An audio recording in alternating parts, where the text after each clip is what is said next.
Eh bien, je vais souhaiter la bienvenue à Madame Catherine Chabot, notre députée européenne, en la remerciant de bien vouloir venir à ce premier rendez-vous dans le cadre d'un café européen. C'est le Mhm. premier, mais il y en aura d'autres. Hein. C'est l'occasion de prendre la mesure de tout ce travail réalisé par nos députés européens. On a eu le plaisir déjà de l'expérimenter auprès des jeunes de Saint-Benoît au mois d'octobre dernier, mais maintenant, on élargit à tout le public de la Maison de l'Europe qui s'est inscrit nombreux, puisqu'on a 44 inscrits. Alors, il y aura peut-être un peu de perte en ligne, mais en tout cas, merci à ceux qui s'intéressent à ce café européen. On va articuler autour d'un certain nombre de questions qui portent à la fois sur la façon dont on passe d'une vocation de navigatrice à celle de députée européenne, pour aborder ensuite des questions en relation avec la préservation, avec des questions d'actualité qui portent sur le budget européen, le plan de relance, le plan vert. Et on a eu un certain nombre de questions en amont de nos participants et de nos participantes que j'ai intégrées dans ce cadre. Et puis, au fur et à mesure, bien sûr, via le chat, on pourra gérer les questions de nos participants. Donc, je vous pose la première question. Comment passe-t-on d'une vocation de navigatrice à celle de députée européenne? Et puis, ensuite, vous nous ferez part de vos engagements pour la défense des océans, puisque c'est un sujet qui vous est cher depuis longtemps. Il faut Oui. Voilà, parfait. Attendez, donnez-moi juste une seconde, je règle juste une seconde. Je vous en prie.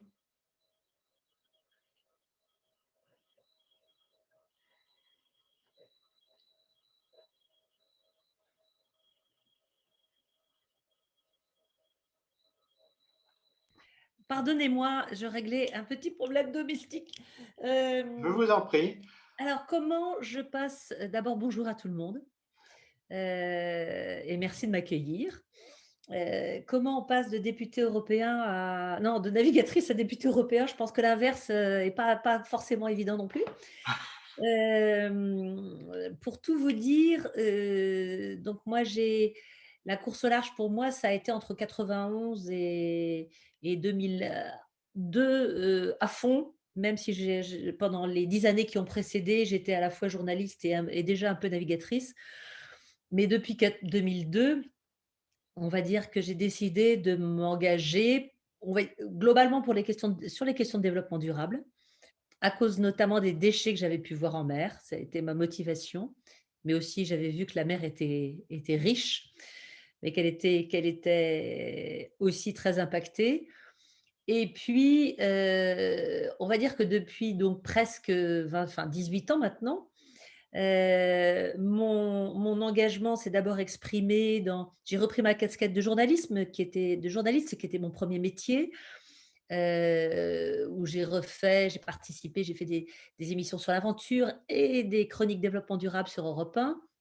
J'ai tourné des documentaires sur le développement durable. Et puis petit à petit, puis j'ai voulu m'engager, faire construire un bateau éco-conçu pour aller faire mes reportages sur le développement durable. Je voulais parler des solutions, en fait. Ce qui m'intéresse, moi, c'était les solutions. Et, et dès 2004, on m'a déjà proposé de m'engager sur un mandat européen, pour tout vous dire. Et depuis 2004, à chaque échéance électorale, c'est incroyable parce qu'on ne m'a jamais proposé d'autres mandats que celui de l'Europe. Donc il y a un moment, c'est des signes quand même. Et j'ai refusé 3 fois parce que j'étais sur d'autres projets, parce que c'était pas forcément les personnes avec qui j'avais envie de partir, parce que bah, la politique, faut décider de s'engager en politique. C'était pas forcément mon truc, comme on dit. Je suis pas née dans une famille qui pratiquait la politique. Je la regardais de loin. Je pensais que d'être, à juste raison, je pense que d'être dans la société civile, on peut tout à fait agir. Et puis finalement, j'ai enchaîné, alors je ne vais pas rentrer dans les détails parce que depuis 20 ans, j'ai enchaîné énormément de missions, mais les faits marquants après, a en menant en parallèle des projets très terrain, de bateaux éco-conçus et cetera, j'ai participé au Grenelle de la mer. C'est Jean-Louis Borloo qui m'avait auparavant confié une mission sur le nautisme et le développement durable. Et puis du Grenelle, je suis passée au Conseil économique, social et environnemental. En parallèle, j'ai créé la plateforme Océan et Climat pour faire entendre la voix de l'océan dans les négociations climatiques. Et puis là, ce coup-là, c'est Ségolène Royal qui m'a proposé d'entrer au ministère de l'écologie comme déléguée ministérielle à la mer et au littoral. Et puis à chaque fois, donc, entre-temps, tous les 5 ans, on me proposait, ce mandat, je disais non. Et puis finalement, j'ai quitté ce poste de délégué ministériel en novembre 2017. Je suis repartie naviguer, juste une traversée de l'Atlantique. J'ai lancé un formidable, j'espère que je pense que j'y reviendrai dans notre conversation, mais un appel pour que l'océan soit reconnu comme un bien commun de l'humanité. Et puis, il y a eu une rencontre, ces dernières années, à plusieurs reprises. C'est le MODEM qui m'invitait à parler des enjeux océans et une rencontre assez forte avec Marielle de Sarnez, pour laquelle j'ai une pensée aujourd'hui parce que c'est elle qui a réussi à me convaincre ce coup-ci d'y aller. Et je partageais ces dernières années, moi je suis une Européenne convaincue, j'ai découvert l'Europe, par la mer, c'est ça qui est dingue. Il y avait une course qui s'appelait la course de l'Europe et nous portions notre pavillon de course, c'était le pavillon de l'Europe et tous les grands ports européens, je les ai tous découverts par la mer. Je peux vous dire que c'est je me rends compte aujourd'hui, de la richesse et voilà de cette expérience. Et donc, il y avait, ces dernières années, une urgence de plus en plus forte pour l'océan et une urgence de plus en plus forte pour la mer. Et à un moment, je me suis dit: «Beh, c'est le bon niveau». Et puis l'engagement politique, finalement, c'est ça aussi. J'avais envie de finalement, j'avais déjà un engagement politique pour l'océan, finalement. Mais je me suis dit: «Voilà, l'échelle, l'Europe, c'est le bon niveau pour porter ces sujets-là». Et qu'est-ce que j'ai raison d'accepter, enfin de m'engager dans cette aventure parce que c'est vraiment la bonne échelle, le bon échelon. Voilà, si j'ai répondu un peu à la première question. Tout à fait. Et peut-être nous en dire plus parce que c'est malheureusement méconnu. euh, Quels sont les enjeux précisément de la protection des océans dans laquelle vous vous êtes engagé et en quoi c'est bien une question chère à l'Europe et dont on débat, que ce soit au Parlement ou dans les instances européennes. Et international, juste Bien avant de vous sûr, oui. rejoindre, il y avait une grande conférence qui a été, ouverte par le secrétaire général des Nations unies, à la suite de quoi un certain nombre, à la fois, de chefs d'État, d'acteurs, internationaux ont pris la parole parce que s'ouvre cette année ce qu'on appelle la décennie des sciences de l'océan pour le développement durable. Et donc je vais commencer par là. Pour la France, pour l'Europe et pour le monde, en fait, il y a 4, catégories d'enjeux. Il y a tout ce qui est autour de la connaissance. On connaît mal l'océan. On a coutume de dire qu'on a exploré que 5 de la surface de l'océan. Alors ça ne veut pas dire grand-chose de la surface de l'océan parce que bon, il y a plein de choses se passent dans la colonne d'eau ou sur les fonds marins, donc on ne connaît pas. On connaît mieux la Lune. Donc il y a un besoin de connaissances qui est énorme. Et pourquoi? Alors la France dispose et tout ce que je vous raconte, je l'ai beaucoup porté au niveau national, avant de le porter au niveau européen, puisque j'ai piloté la stratégie nationale pour la mer et le littoral quand j'étais déléguée ministérielle. Et donc, il y a un énorme enjeu de mieux connaître, et qui concerne, j'allais dire, tous les individus parce que, enfin, en tous les cas, tous ceux qui vont en mer ou sur le littoral, parce qu'il y a aujourd'hui un gros enjeu de sciences participatives. C'est-à-dire que on n'a pas assez de moyens pour découvrir, on a de plus en plus des moyens satellitaires, mais aussi on a une flotte. Mais pour la France, la mer, c'est 11 millions de kilomètres carrés que je vais comparer à nos 675 000 kilomètres carrés de terre. Hein, vous voyez, 11 millions, 675 000, on n'a même pas 1 million de kilomètres carrés. En mettant bout à bout, hein, les surfaces terrestres et maritime de la France continentale et des Outre-mer.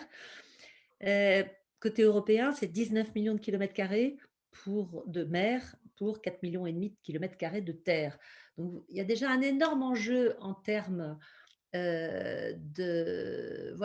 connaissance de cette biodiversité, et cetera. Le deuxième axe, c'est celui de la préservation, parce qu'aujourd'hui, il y a, comme à terre, hein, 5 grandes catégories c'est les scientifiques, hein, qui identifient, 5 sources de pression sur l'océan, et je vais arrêter de dire les océans parce qu'il n'y en a qu'un seul, la réalité, ils sont tous connectés. C'est d'abord le réchauffement climatique, c'est les pollutions qui viennent de la terre aujourd'hui pour 80. C'est la disparition des habitats, enfin c'est les espèces invasives et puis c'est nos activités, humaines en mer et sur le littoral, mais aussi à terre.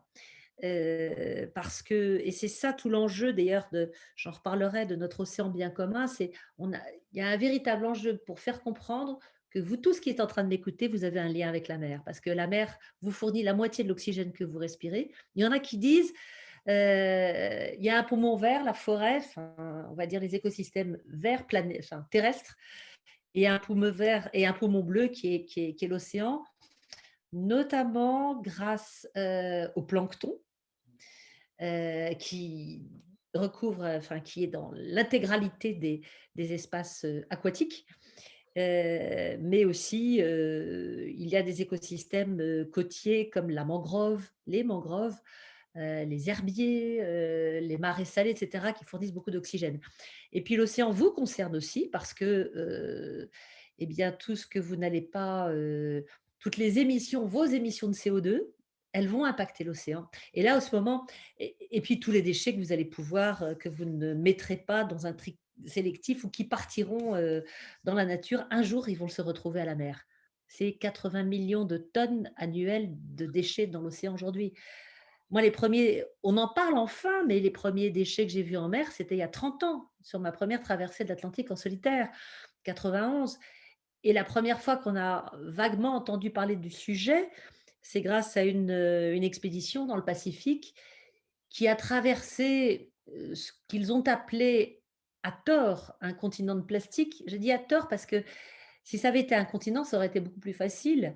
La réalité, c'est que ces déchets, ils flottent pour cent seulement. Vous avez une grosse partie qui est entre 2 eaux et puis le reste qui est au fond, et tout ça, c'est dans la mer pour des millénaires. Parce que, enfin, on en reparlera, sur le peut-on ou pas nettoyer les océans, ça c'est un sujet qu'on abordera certainement. Le troisième axe, c'est l'économie bleue. C'est toute l'économie, en fait, le potentiel incroyable que nous avons avec la mer.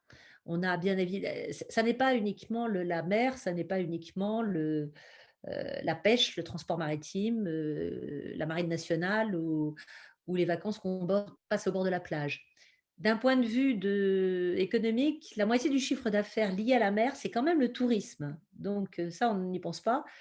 Et la plaisance dans le tourisme fait plus que le chiffre d'affaires de la pêche. La pêche, c'est un petit sujet, même si c'est un gros sujet pour les parlementaires européens que nous sommes, puisque l'Europe a une compétence sur le sujet.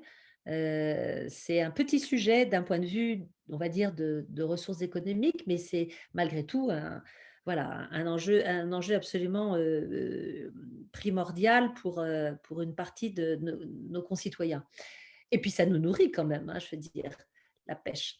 Mais c'est aussi parce que on a besoin de développer des énergies. L'océan, c'est un réservoir d'énergie absolument phénoménal, et ne serait-ce que même l'énergie du vent en mer, elle est moins perturbée, elle est plus importante. Les concurrents du Vendée Globe, qui ne sont pas tous arrivés pourraient vous le dire. Je peux vous le dire que, il y a de l'énergie du vent en mer.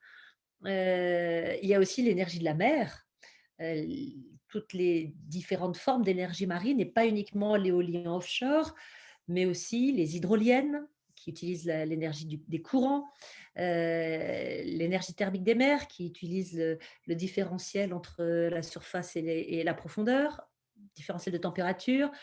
Il y a effectivement, et puis il y a les houlomoteurs, etc., etc. Enfin, il y en a encore d'autres que je ne citerai pas, mais donc il y a un réservoir énergétique. Il y a aussi des ressources minérales. Alors ça, c'est un énorme sujet sur lequel moi j'essaie de mobiliser le Parlement européen parce que en fait, j'étais dans une réunion récemment et un de nos experts français des ressources minérales profondes expliquait que au rythme de consommation où nous allons, même si on recycle tous les ressources minérales que nous utilisons, nous n'aurons plus rien dans les 40 ans qui viennent et ça ne suffira pas de recycler. Donc il y a une espèce de ruée vers l'or, vers les ressources minérales profondes qui sont de 3 sortes.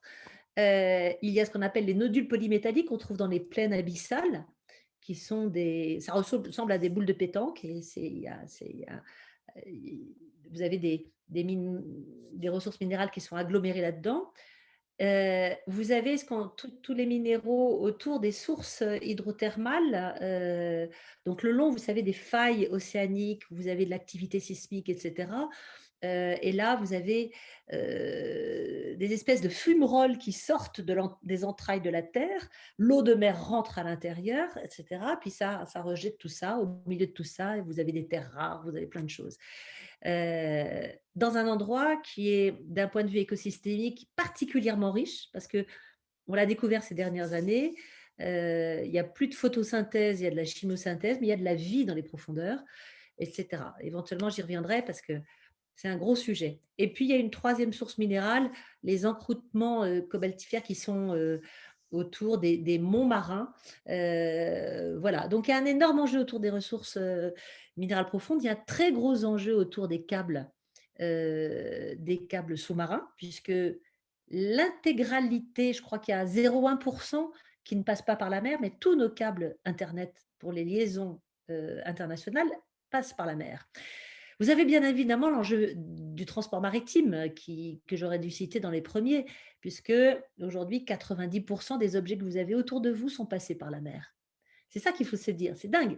Si vous avez des vêtements en lin, le lin, la France est le premier producteur de lin, l'Europe est le premier producteur de chanvre, mais toutes ces matières premières prennent la mer pour aller vers la Chine, vers l'Inde, sont transformées, reprennent la mer pour revenir dans l'autre sens.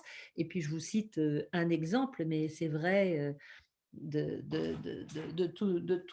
tous nos instruments, à commencer par nos téléphones, quoi, voilà.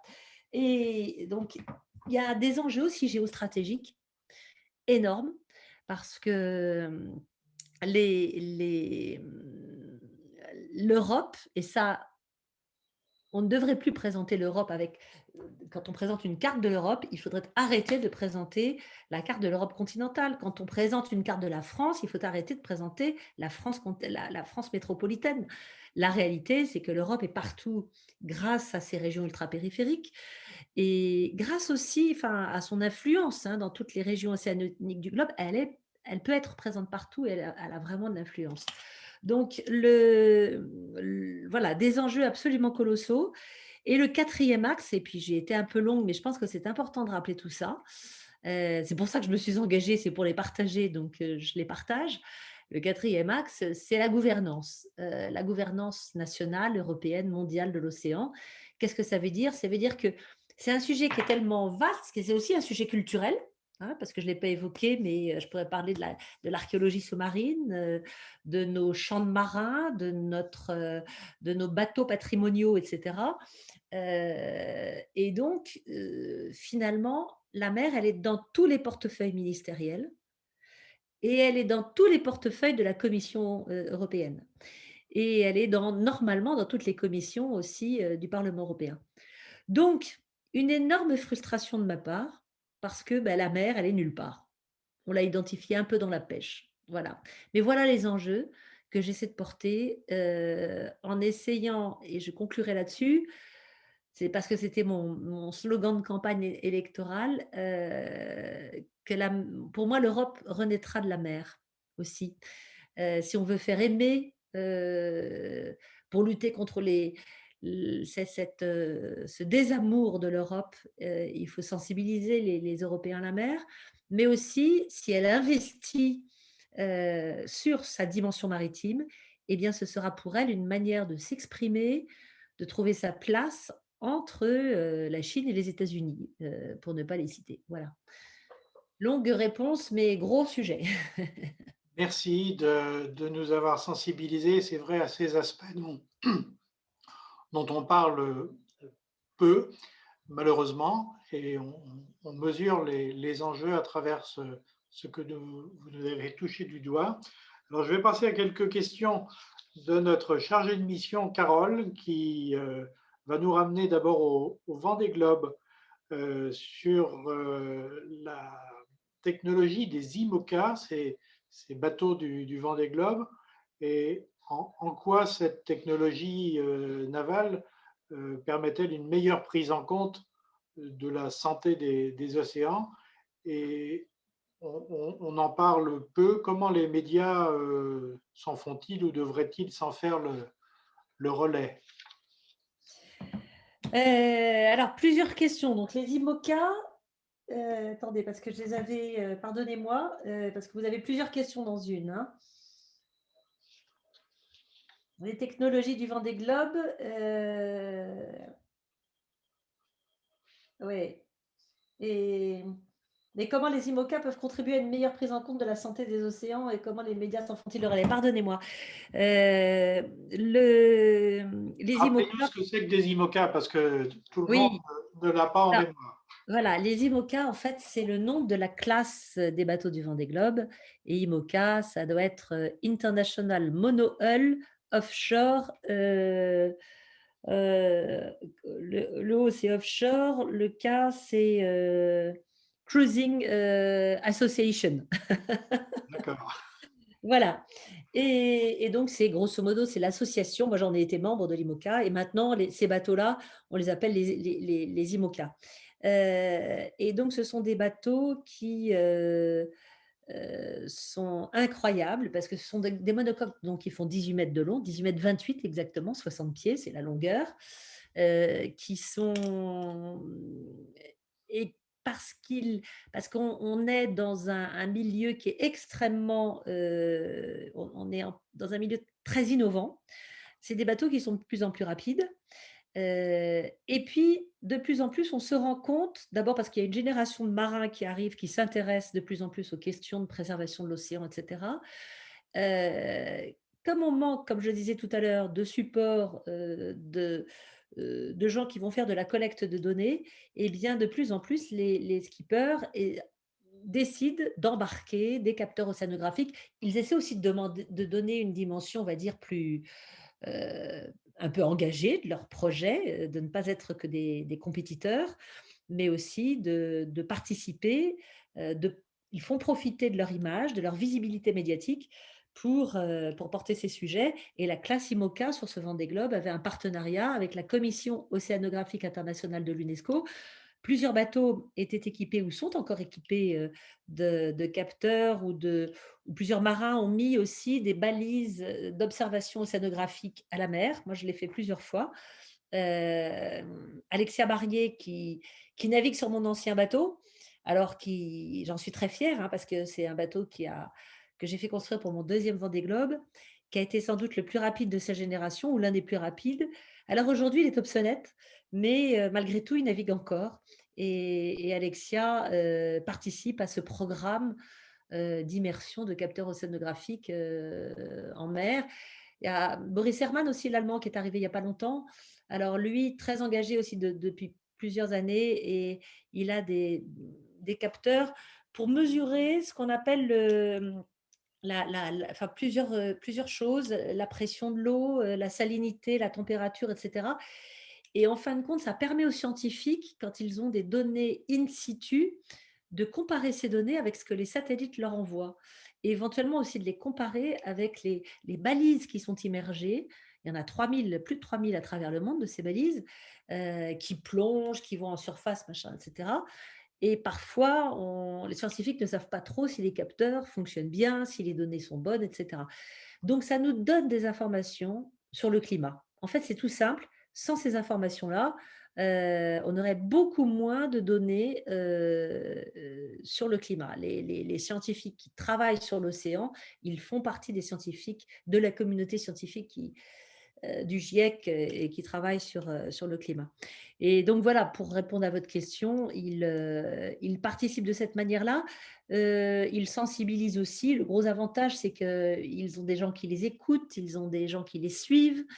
Et c'est d'ailleurs comme ça que moi-même, j'ai commencé à m'engager. C'est que j'avais la chance de pouvoir avoir des micros qui se tendaient et j'ai pu témoigner de ce que j'avais vu. Et voilà. Très bien, mais c'est un aspect du Vendée Globe qui méritait d'être souligné au-delà de la très belle compétition sportive qu'il représente. Alors, il y a un ancien navigateur qui navigue toujours, mais pour une autre cause, c'est Yvan Bourgnon avec son catamaran voilier hybride, là, qui est nettoyeur des mers. Alors, c'est une initiative qui mérite d'être soulignée. Qu'est-ce que vous en pensez? Est-ce qu'elle peut se multiplier à d'autres nettoyeurs des mers?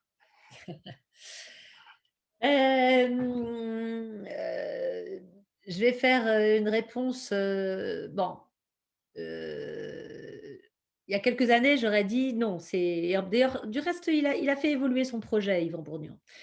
J'aurais dit, «C'est complètement absurde d'aller vouloir, nettoyer et cetera». Ça dépend où, en fait.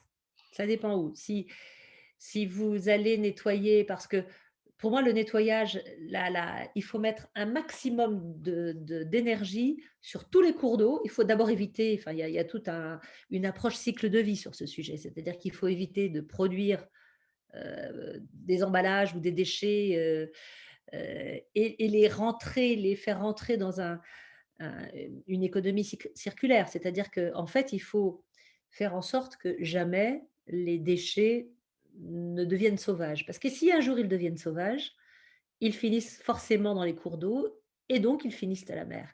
Mhm. Ou alors ils s'accrochent sur les arbres, et cetera. Donc il y a un énorme enjeu à partir du moment où ils deviennent des déchets sauvages, de les collecter dans les rivières, sur les zones de concentration, ce qu'on appelle les zones d'accumulation. Et puis à la sortie puis in fine jusque dans les estuaires, éventuellement sur le littoral, éventuellement moi j'ai participé maintes fois à des ramassages de déchets sur les plages ou alors dans les fonds marins littoraux, aller au large dans les zones de concentration. Pourquoi pas à terme? Parce que les scientifiques arrivent avec des sous-marins à les cerner, mais c'est pas avec un catamaran qu'on va les identifier, ces zones-là. Après, le projet d'Yvan, comme celui de son Manta, project, comme celui de ce jeune néerlandais qui imaginait mettre un aspirateur à déchets, je ne sais pas pourquoi ils sont beaucoup plus médiatisés que d'autres projets qui sont peut-être plus pertinents. Mais comme ils sont médiatisés, ils mettent la lumière sur la problématique. Donc ils jouent un rôle de sensibilisation, donc ils ont leur place. Voilà, après, bon, je m'étendrai pas trop sur ce sujet non plus, mais je pense que voilà, il peut avoir sa pertinence. Alors, il est décrié par certaines ONG qui rament et le mot est faible, pour aller trouver des financements et bon et qui disent: «Mais il raconte n'importe quoi» et cetera. Mais je pense que la problématique, elle est tellement énorme qu'on a besoin de toutes les énergies et de toutes les bonnes volontés. Donc Très voilà. bien. Donc, ça contribue effectivement à cette nécessaire sensibilisation. Exactement. Une autre question, toujours Mais pardonnez-moi oui, pardonnez-moi, vous m'interrogez sur ce projet-là, vous ne m'avez pas interrogé sur Expédition Med, sur Plastic Odyssey, sur Septième Continent et cetera, sur Surfrider, sur Tara Océan et cetera, qui ont tous, travaillé sur ce sujet-là. Heu et voilà, parce que celui-là est particulièrement médiatisé. Alors pourquoi celui-là l'est et alors qu'il a dépensé des millions d'euros pour construire le bateau et cetera? Mais je vous dis, il a aussi son intérêt. Mais voilà, j'ai envie de dire qu'il y en a aussi beaucoup d'autres. un projet parmi d'autres. Euh, Toujours une question de Carole qui porte maintenant sur le Fonds pour les océans, qui est un projet sur initiative de députés européens. Où en est ce projet et comment sera-t-il financé s'il aboutit? Alors, moi, j'en suis très fière parce que je suis un peu, non pas à l'origine, mais j'ai contribué au contenu qu'il a. Nous avons travaillé pendant 1 an depuis notre arrivée au Parlement. Moi, je suis donc dans 3 commissions. Je suis dans la commission développement, où je suis titulaire, hein, c'est les relations de l'Union européenne avec les pays tiers. Je suis dans la commission environnement et dans la commission pêche. Et dans la commission environnement, on a été amené à travailler sur la révision d'un texte qui s'appelle le MRV, qui est un texte technique, mais qui concerne les émissions de CO2 du transport maritime. Et c'est un texte législatif, donc c'est un texte important, qui a été voté en plénière et qui n'a pas encore été, qui n'est pas encore passé dans la phase finale du trilogue, donc Commission, États membres et Parlement européen. Dans ce texte, nous avons saisi la rapporteure, qui est une Allemande, une verte du groupe des Verts, a saisi l'opportunité dans son projet de rapport, hein, pour proposer un fonds qu'elle baptisait un fonds de décarbonation du secteur. On proposait une autre chose, on proposait d'intégrer le transport maritime dans le marché du carbone, vous savez, des échanges de quotas carbone, etc., parce qu'il n'y est pas, comme l'aviation. Et donc, ça a un impact sur la filière, sur les armateurs, mais pour les aider à atteindre les objectifs que l'on fixait, réduction, alors, neutralité, vous savez que l'Europe s'est donné un objectif de neutralité climatique en 2050 et qu'on doit passer par un point en 2030 de réduction de moins 55% de CO2 au moins, et que le transport maritime, qui est moins émetteur que d'autres secteurs, a son rôle à jouer. On a fixé un objectif de réduction des émissions de CO2 du transport maritime à moins 40% en 2030. Et l'idée, avec son fonds de décarbonation, c'est de dire on va aider le secteur maritime à financer les nouvelles technologies qui vont permettre de rendre leurs bateaux plus verts. Et moi, donc elle parlait d'un fonds de décarbonation à destination du secteur maritime. Et puis, c'est moi qui ai proposé dans un amendement qui est passé que j'ai réussi parce que j'étais donc rapporteur pour mon groupe sur ce texte. Il est passé d'abord auprès des autres rapporteurs des différents groupes, il est passé en commission environnement et il est passé en plénière. J'ai proposé qu'on ouvre ce fonds aussi à la restauration des écosystèmes marins et côtiers, partant du principe que, d'une part, le transport maritime a un impact sur ces écosystèmes, mais aussi que des écosystèmes en mauvaise santé, c'est émetteur, mais qu'en bonne santé, ça capte du carbone. Et donc, j'ai proposé que ce fonds, vous connaîtrez toute l'histoire, s'appelle le fonds bleu. Et puis elle m'a dit: «Oh mais tu sais, le fond bleu, en Allemagne, c'est autre chose». Je ne sais même plus ce que c'est, il faudrait que je lui demande d'ailleurs, j'ai le Blue Fund, je peux pas elle me dit: «Je peux pas l'appeler le Blue Fund» et elle m'a dit: «Mais qu'est-ce que tu penses si on l'appelait le Ocean Fund?» Ah bah, j'ai dit: «Génial, génial». Donc je croise les doigts parce que si il passe, le trilogue, ce fonds qui serait donc financé avec une partie des revenus des émissions, enfin de l'ETS là. ETS, ça veut dire? Alors en anglais, en français c'est le SEQE, c'est le système d'échange de quotas, d'émissions. D'accord, Voilà, et là tout de suite j'ai un trou pour l'anglais, mais peu retenez, importe. peu importe, c'est le SEQE. C'est un drôle de nom. Je ne sais pas comment ils disent, sec ou séqué. Et donc, il faut comprendre que dans le cadre, on en reparlera après, du plan de relance et de la période qu'on vient de vivre, mais on a réussi à faire passer, à pousser aussi les États membres à aller dans ce sens-là, à faire de l'ETS une des ressources propres. On a créé des ressources propres.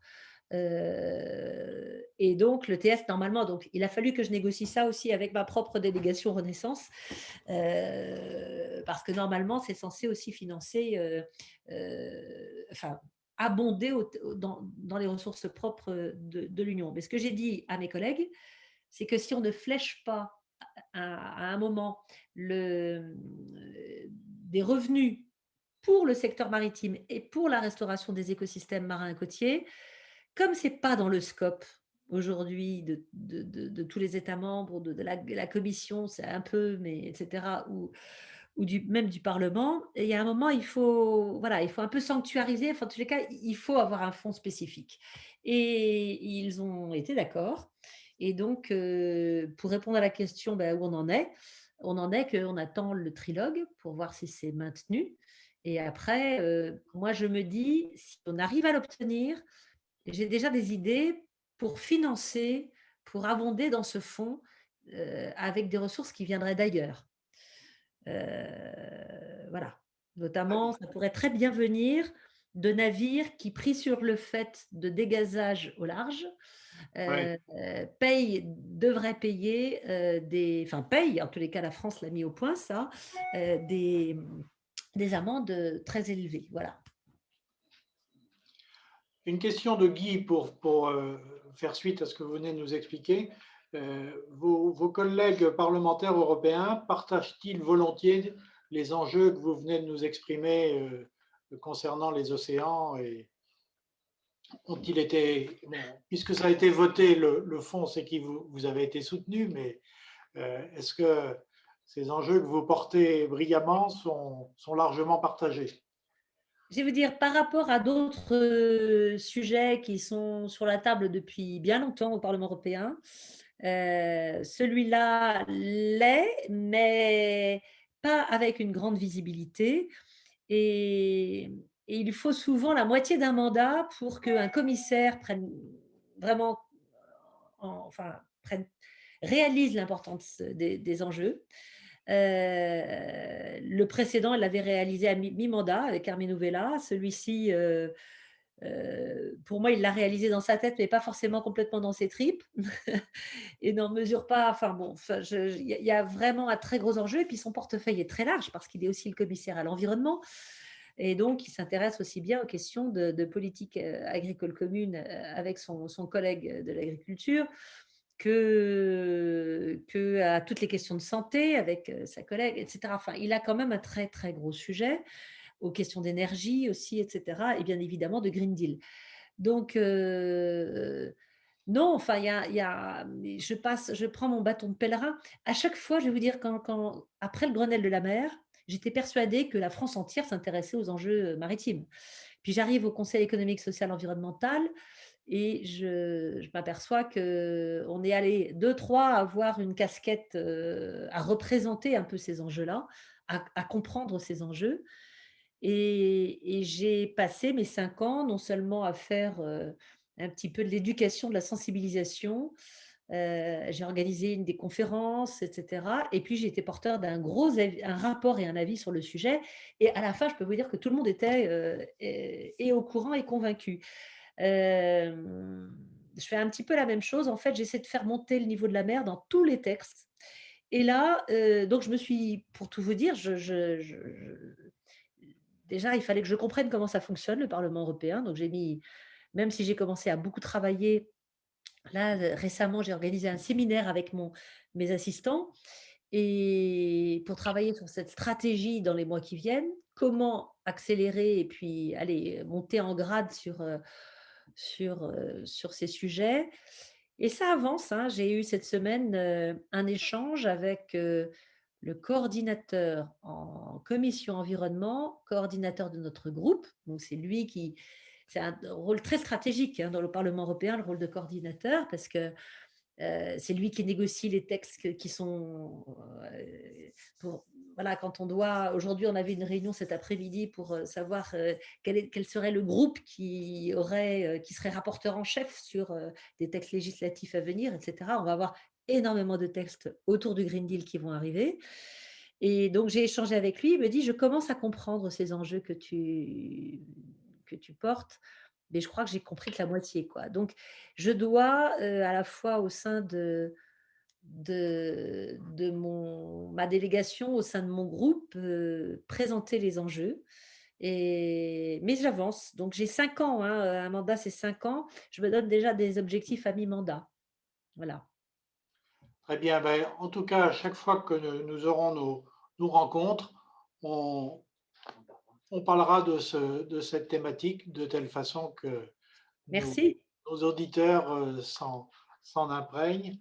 Et une question au passage, je ne sais pas si vous connaissez la réponse, mais euh, quels, quels sont ou qui sont les plus gros pollueurs des océans? Alors, on ne va pas pointer du doigt tel ou tel, mais enfin, il y a peut-être des États dans le monde qui sont plus pollueurs que d'autres. Est-ce que c'est proportionnel à la population? Est-ce que Oui, et puis à la capacité ou pas, enfin aux mesures qui ont été prises pour, traiter ou pas, toutes les pollutions qui vont, à la mer. Mais comme je vous ai bien expliqué, les sources, il y a 5. Enfin, il y a différentes sources, mais on est tous, je vais vous dire, c'est l'intégralité des citoyens de cette planète qui sont pollueurs au travers de leurs émissions. Et ça, c'est un sujet qui est quand même super important parce que il y a eu un rapport spécial du GIEC sur l'océan et la cryosphère.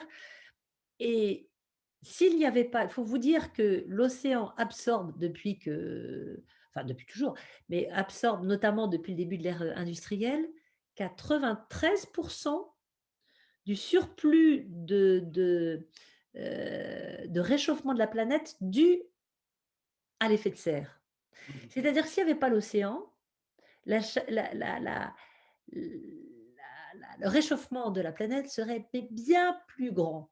Alors il absorbe la chaleur, il absorbe du CO2 et donc voilà, pour répondre à la question, tous les citoyens sont bien évidemment émetteurs, donc on est alors plus ou moins bien évidemment, hein.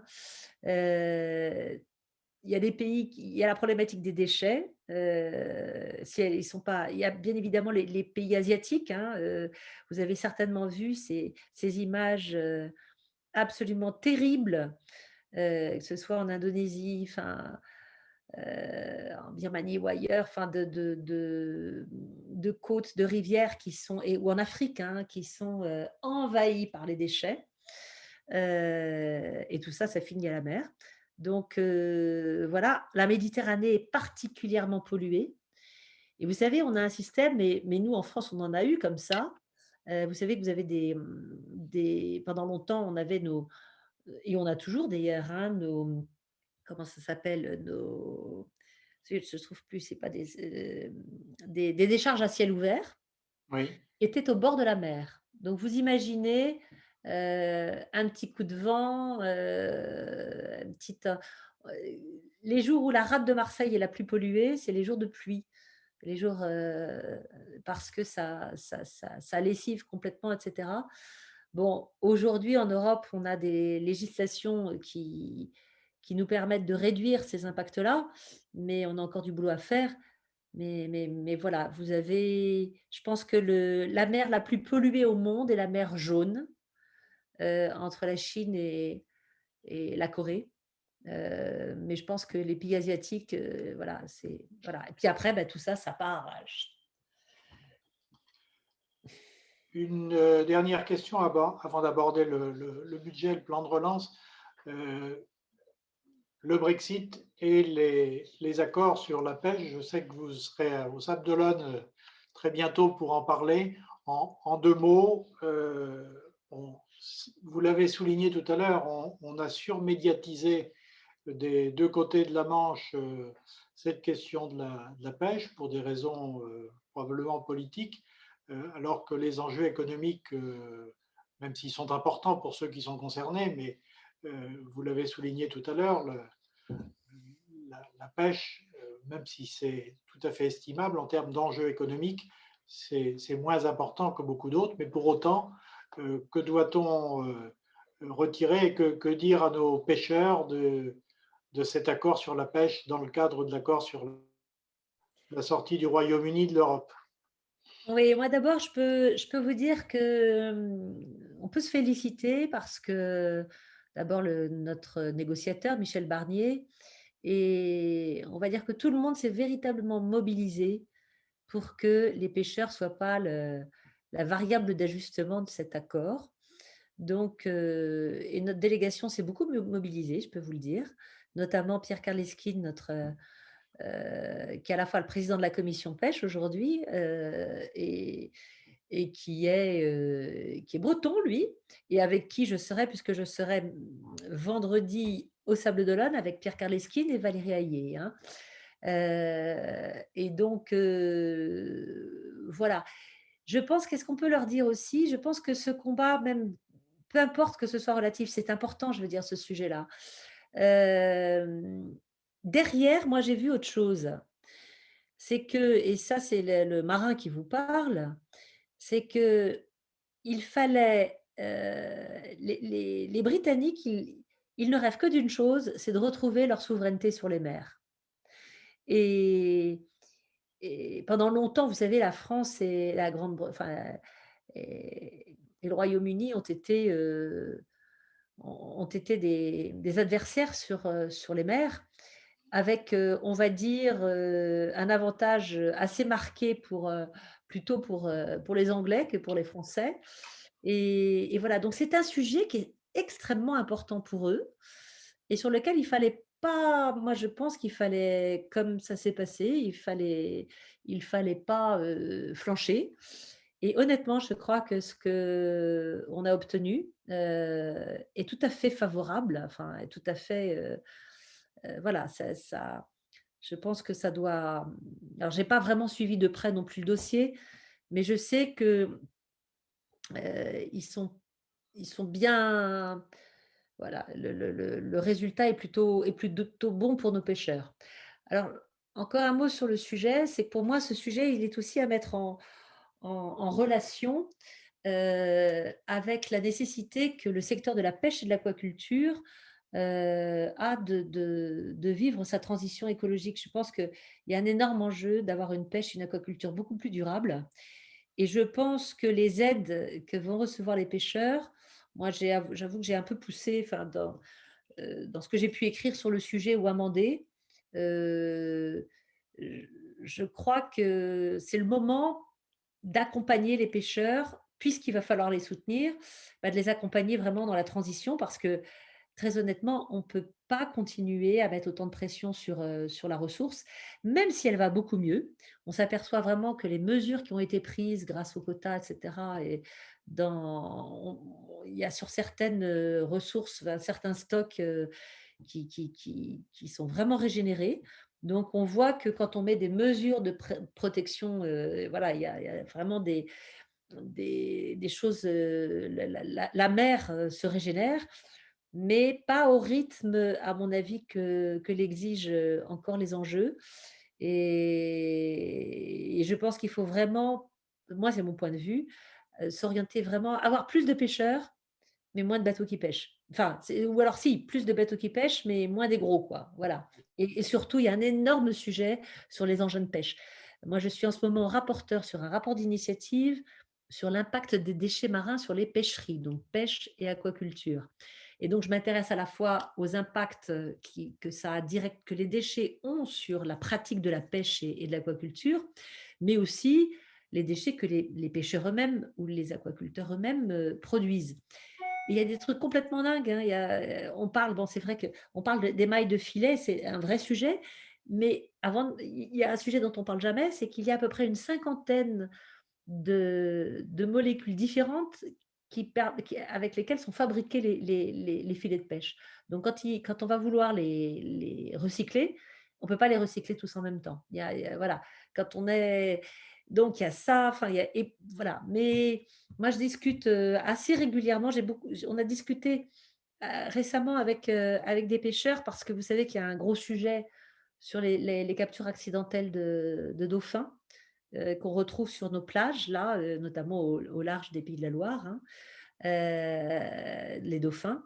Et donc, il faut trouver des solutions. Et aujourd'hui même, avec des collègues députés nationaux et quelques personnalités, on a diffusé un rapport sur des solutions qu'on propose pour protéger les cétacés.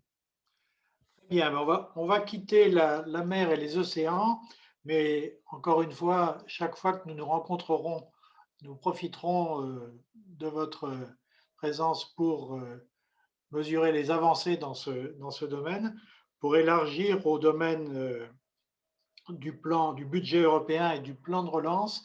Et là, la question, c'est celle du rôle, que ce soit au stade de la négociation puis de l'adoption, du Parlement européen dans l'adoption de ce budget et de ce plan de relance. Oui, alors c'est pas le sujet sur lequel j'ai la meilleure compétence et je vais vous rapporter ce que notre excellente Valérie Hayé, nous fait partager depuis qu'elle fait partie, déjà de la task force. Enfin, elle a tout à fait participé à la négociation et je pense que pour répondre à la question, à la fois le Parlement européen a eu un rôle formidable, pour que le budg d'abord pour que on on profite finalement de cette, pandémie pour engager un plan de relance ambitieux et faire finalement de cette pandémie une opportunité, quoi. Voilà, c'est ça. C'est-à-dire, avec, ce truc qu'on aurait cet atterrissage qu'on n'aurait jamais imaginé probablement sans, l'affaire du Covid, que l'Europe décide de s'endetter, enfin que les États membres, acceptent de s'endetter conjointement. Et ça vraiment, ça a été bien porté par nos groupes politiques, beaucoup soutenu par notre délégation. Cette histoire à la fois de l'endettement commun pour éviter que dans le plan de relance, ce soit les contribuables, européens qui paient, mais que ce soit, l'Europe elle-même qui s'endette. À la fois la création de ressources propres, que les ressources qui, notamment du marché du carbone qui allaient directement aux États membres, ça vienne, dans le budget de l'Union européenne, enfin pour partie, voilà. Qu'on cible aussi, d'autres ressources potentielles comment ça s'appelle? De ressources propres, comme une taxe sur les plastiques, comme, ce mécanisme, heu, carbone aux frontières sur lequel, la commission environnement va voter demain, et cetera, et cetera. Donc, il y a un rôle pour pousser l'ambition, pour conforter, les 2 États leaders qui ont porté ce sujet parce que, la France et l'Allemagne ont vraiment, pris le leadership, hein, dans cette affaire, avec la Commission européenne. Voilà, il fallait conforter, donc il y a un rôle pour pousser l'ambition, et d'une manière générale, c'est le rôle du Parlement européen de, de demander des comptes, mais aussi de pousser l'ambition. Et pour nous qui sommes pro-européens, c'était je pense qu'on a joué notre, voilà, c'était un épisode absolument essentiel, en mettant en plus dans le cadre du plan de relance, une condition sur ce fameux état de droit. Voilà, moi j'ai pas de compétences sur ces sujets, mais j'ai bien compris la mécanique. Mais tout ça, c'est le Parlement européen quand même, hein, qui a inspiré et ou poussé l'ambition, et cetera, et cetera. Alors au bout du compte, on n'a pas totalement tout ce qu'on aurait voulu. Il y a quelques budgets qui ont été peut-être un petit peu rogné, mais finalement pas si mal puisque, je crois que le budget, ne serait-ce que sur Erasmus+, enfin il était, on n'était pas sûr que ça aille au niveau des montants espérés. Finalement, c'était bien. Enfin voilà, je crois, voilà, j'ai pas les chiffres en tête. Il faudrait que vous les connaissez certainement mieux que moi, mais voilà. Et je trouve, moi, qui ai vécu ça à la fois en interne et un peu à l'extérieur parce que j'étais pas partie prenante de la négociation. De l'extérieur, j'ai vu un formidable travail de négociation euh, de, de nos rapporteurs qui ont travaillé souvent tard le soir, etc. Il faut être réactif, il faut arriver à anticiper. Et voilà, ceux qui s'interrogent sur à quoi sert le Parlement européen, là, je peux vous dire qu'il a vraiment joué son rôle. Tout à fait. Et il faut souligner que le rôle majeur du Parlement européen, c'est de voter le budget. Et qu'il est déjà arrivé dans le passé que le Parlement refuse de voter un budget parce qu'il n'avait pas obtenu les améliorations qu'il a obtenues cette fois. Vous l'avez souligné, en termes de montants supplémentaires, pas à hauteur des espérances du Parlement, mais c'est loin d'être négligeable. Par rapport au progrès en matière de ressources propres, vous l'avez souligné, et puis en mettant la conditionnalité du respect de l'état de droit, qui a donné lieu à des négociations très ardues avec certains pays qui ne Oui. voulaient pas en entendre parler, mais en définitive, le Parlement a pu faire entendre sa voix. Et je crois que c'est très important à cet égard de Oui, souligner un rôle qui est capital, qui s'exprime une fois tous les 5 ans, mais cette fois, absolument. vous l'avez Et souligné. vous savez, c'est amusant parce que moi, ça m'a fait tout à fait penser, j'ai vu un vrai parallèle avec, la compétition à la voile. Quand on joue avec les systèmes météorologiques, on fait des paris, on est toujours un peu sur le fil du rasoir, quand on ne sait pas très bien si ça va passer, si ça va pas bien passer, et cetera. Et là, jusqu'au bout, voilà, il faut avoir confiance en sa stratégie, il faut avoir une stratégie. Et ça, là, Parlement européen a très tôt, au début de l'arrivée du Covid, on a fait des résolutions. Alors moi, je vais vous dire, pendant un moment, je vais être honnête, hein, j'ai pas compris au début ce qu'on vivait parce que j'avais pas, parce que la résolution, elle est là elle est là pour faire entendre la voix du Parlement européen, mais elle n'a pas de caractère législatif. Donc, parfois, j'ai eu l'impression qu'on passait beaucoup de temps en résolution, mais finalement, c'est là où on a pu aussi construire les compromis, construire une position commune des groupes. Et ce qui est intéressant, c'est que ce groupe auquel j'appartiens, la Renew, qui a plus de place hein, qu'il n'avait dans les précédents mandats, il joue vraiment un peu, non pas l'arbitre, mais entre le PPE et le Parti populaire européen et puis les sociodémocrates et les Verts. Voilà, on fait souvent pencher la balance. C'est intéressant parce qu'aujourd'hui, un de nos collègues nous transmettait justement une analyse de la capacité du groupe à influencer, etc. Et il y a vraiment une capacité d'influence. Donc ça a été un épisode un peu vraiment très marquant dans lequel moi j'ai aussi fait un exercice qui était très intéressant, de prendre un peu de recul et de regarder un petit peu quels étaient les enseignements de ce Covid. Et voilà. Une question de Benoît Pilet, je ne sais pas si vous pourrez répondre, mais c'est aussi une prise de position en tant qu'élu de la ville d'Angers.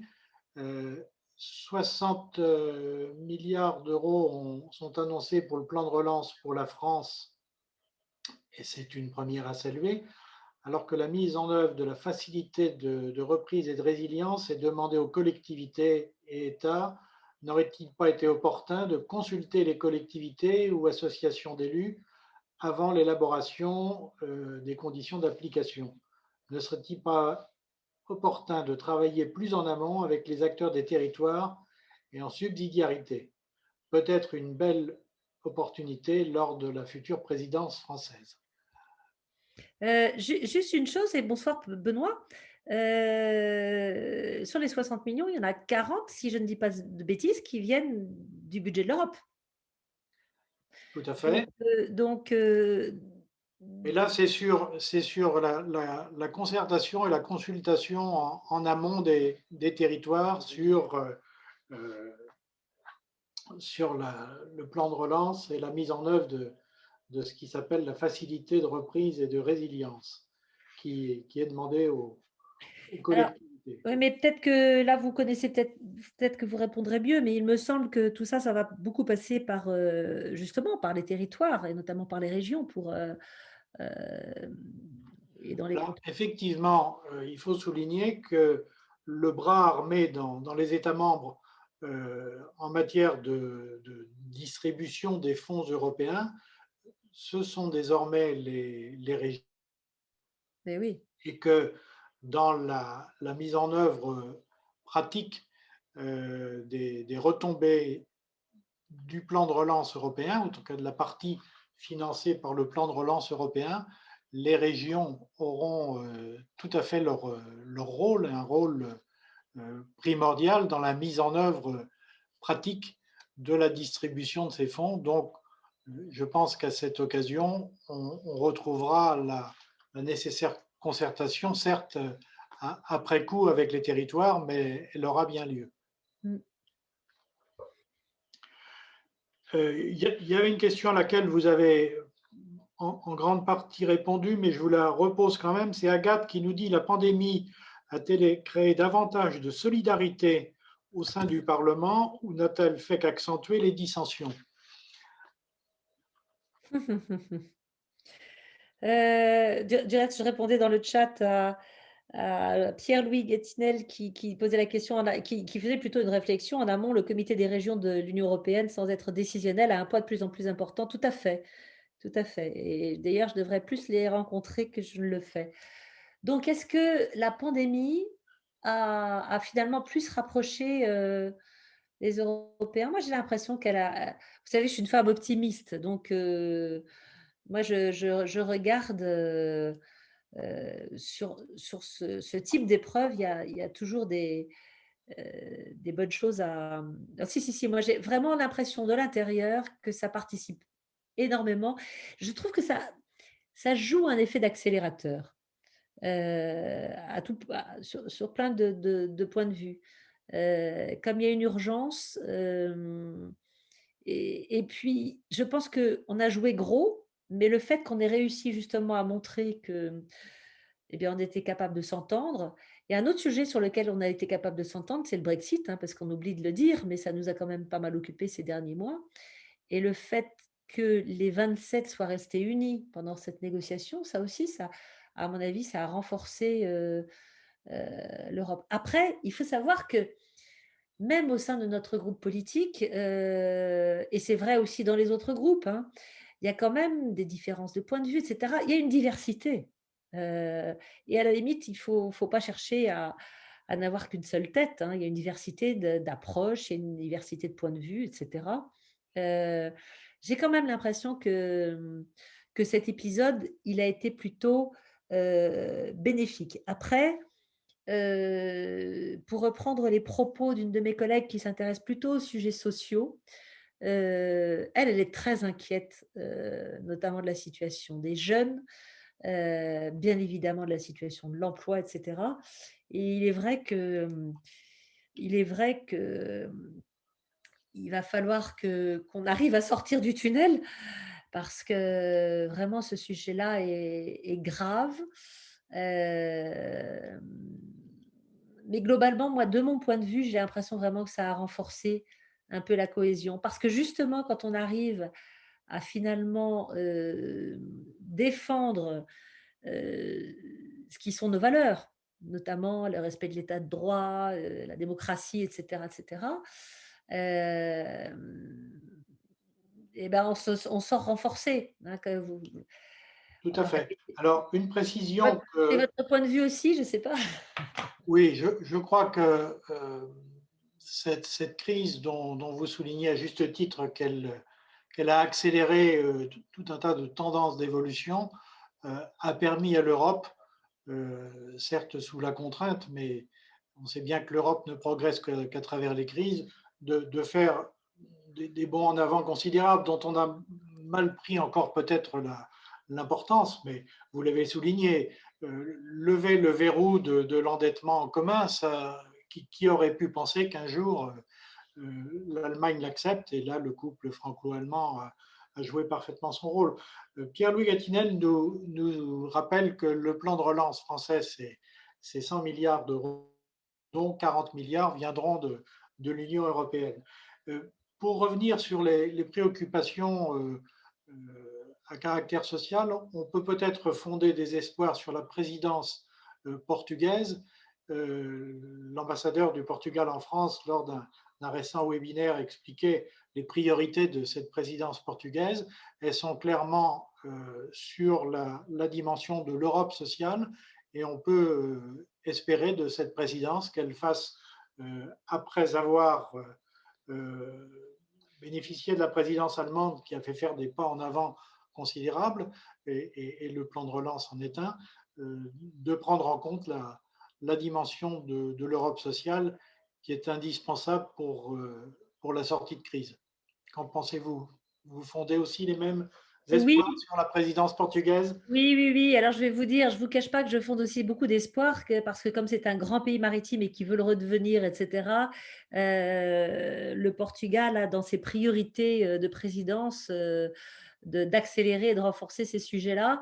Et c'est une aubaine parce que ça va permettre à la France l'année prochaine, quand elle prendra au mois de janvier, alors entre les deux, il y a les Slovènes, mais de prendre d'emboîter le pas au Portugal et je l'espère, porter vraiment une grosse ambition sur le maritime.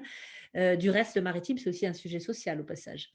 Bien sûr. Puisque, oui. Donc, je redis que nous suivrons ça ensemble de près. Euh, Quelques mots sur les dispositions du plan vert, qui a été aussi une des grandes priorités, même avant l'irruption de la pandémie de la présidente de la Commission. Et j'y rajouterai, on fait le lien avec la dimension sociale, ce plan vert qui est supposé garantir une transition juste. Qu'est-ce qu'on peut dire de cette dimension de la transition juste pour mener à bien le plan vert, puisqu'on sait que, suivant les États membres, Mm. pouvoir atteindre les objectifs des émissions de CO2 fait que certains auront plus d'efforts à faire que d'autres, surtout si on se tourne des pays d'Europe centrale ou orientale. Mm. Bah, il y a le fonds de transition juste, hein, qui est prévu. Et c'est vrai que c'est un vrai sujet au sein de notre groupe, parce que vous avez quand on veut sortir du fossile, des énergies fossiles, bien évidemment, il faut traiter le sujet des pays bah, qui se chauffent encore au charbon, quoi. Voilà. Donc, il y a véritablement un accompagnement et, et je pense que voilà, les garanties sont aujourd'hui, me semble-t-il, données grâce au fonds de transition juste. Mais je ne vous cache pas que j'ai pas suivi dans le détail ces discussions-là et probablement que vous en savez tout autant ou si ce n'est plus que moi sur le sujet. Non, mais je crois qu'il était important de rappeler effectivement l'existence de ce fonds qui Absolument. va permettre d'accompagner les États membres qui auront le plus à faire pour contribuer à cet objectif ambitieux de Et réduction. c'est intéressant parce que, et c'est là l'intérêt aussi d'être, je l'avoue, dans un groupe aussi qui est centriste, c'est de ne pas avoir de position dogmatique et d'essayer de trouver vraiment la bonne temporalité, voilà, et d'entendre, d'être en capacité d'entendre des points de vue différents.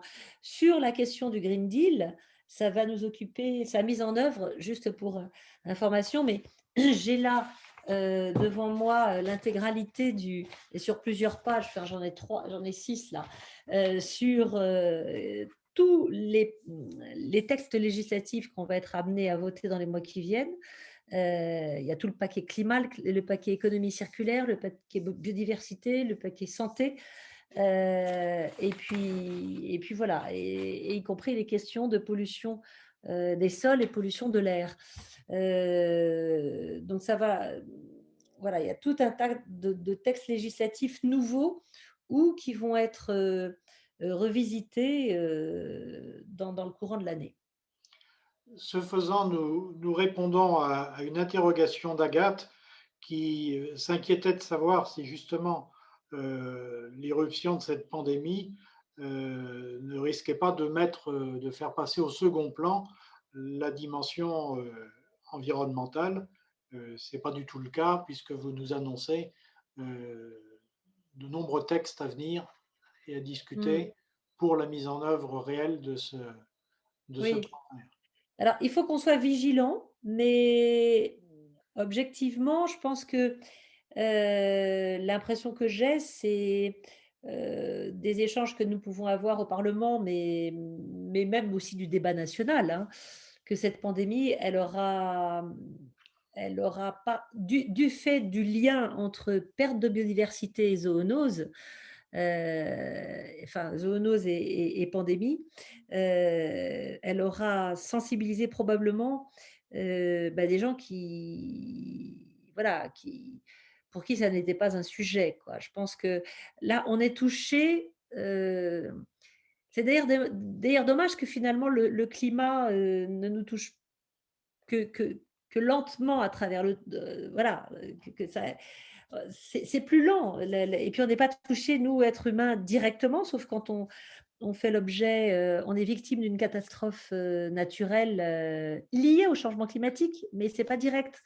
Là, on est l'intégralité de la des habitants de cette planète est touchée dans son corps, donc on réagit et donc on comprend la problématique. Je ne vous cache pas que j'aimerais bien qu'on ait la même, voilà, qu'on ait la même prise de conscience sur l'urgence qu'il y a à à à accélérer notre transition écologique et cetera. Donc c'est pour ça que je vous parle de vigilance, parce que je pense que ça a été plutôt bénéfique et du reste, le plan de relance, hem, il va permettre aussi d'avoir on a et ça répond aussi à une question que vous posiez tout à l'heure, on a aussi beaucoup poussé au Parlement européen pour que le plan de relance, accélère le verdissement de l'Europe, participe à accélérer le verdissement de l'Europe. Je vais vous prendre un exemple, c'est que moi je pense que dans ce qu'il va falloir financer et ça intéresse, notre département et notre région, heu, il faut qu'on finance, je pense qu'on peut, financer des navires de transport maritime beaucoup plus verts.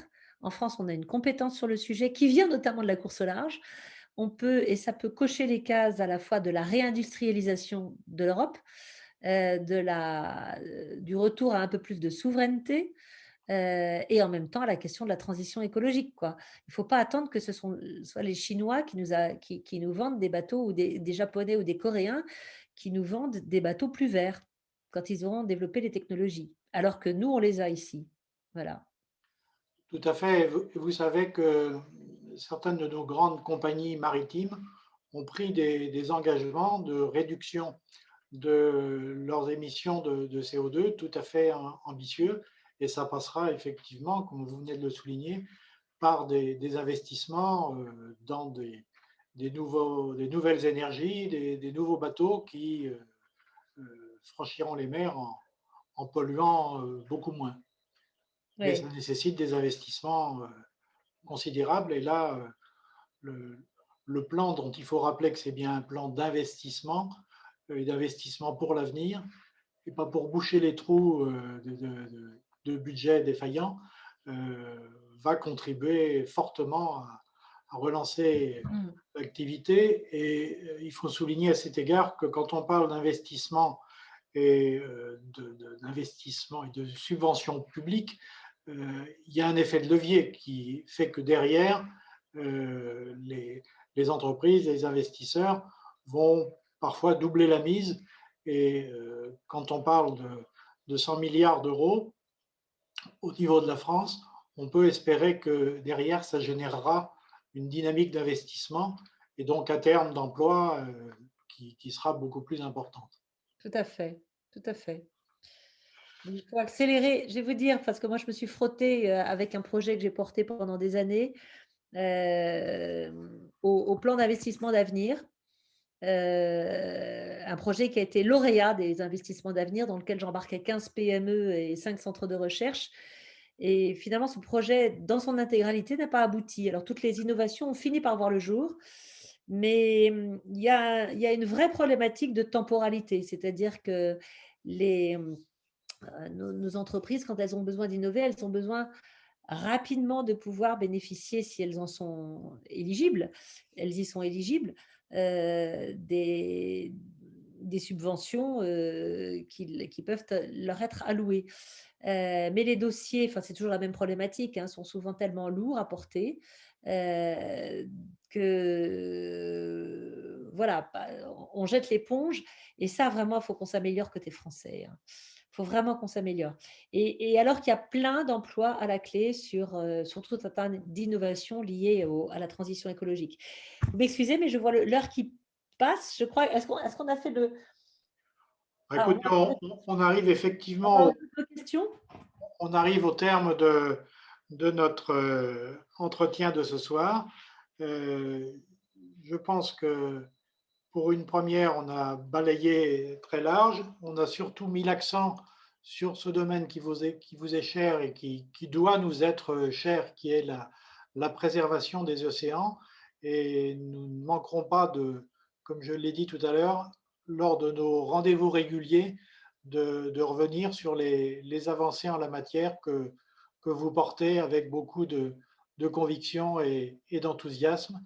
Et en tout cas, je vous remercie infiniment pour le temps que vous nous avez consacré et puis les éclairages que vous nous avez apportés. Écoutez, merci à vous. Voilà, j'espère que j'ai pu répondre, à vos questions et c'est vrai que, pardonnez-moi parce que sur tous les sujets, un député européen ne peut pas être sur tout. Donc, s'il y a des sujets, on pourra tout à fait envisager de répondre à 2. Pourquoi pas la prochaine fois s'il y a des sujets plus pointus, sur les aspects, budgétaires ou financiers. Mais cela dit, vous êtes bien placé aussi pour compléter, les manques que j'aurais pu avoir. Mais bon, je suis pas mécontente de vous avoir un petit peu fait partager ces enjeux sur lesquels je me mobilise.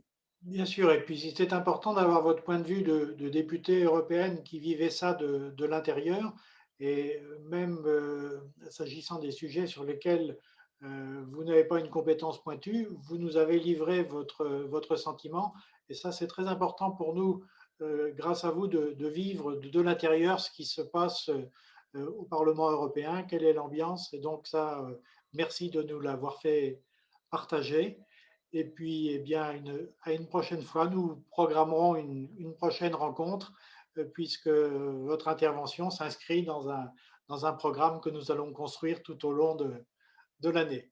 Un grand merci à vous et l'ambiance, elle est aussi très studieuse au Parlement européen.